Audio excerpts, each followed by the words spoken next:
محمد عبد الوهاب تيغني، الجمهور منسجم معاه حتى كيحسوا بواحد الهدير. شكون ما شكون؟ جمال عبد الناصر داخل.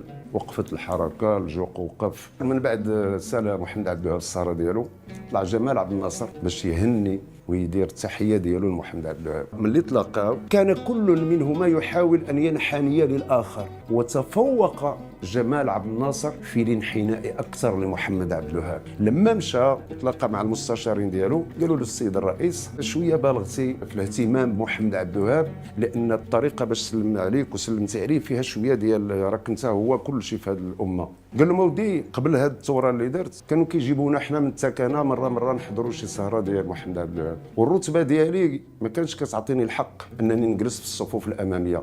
على الأقل شحال أنا سعيد لأنني أصبحت أجلس على كرسي أكون فيه أقرب الناس إلى محمد عبد الوهاب.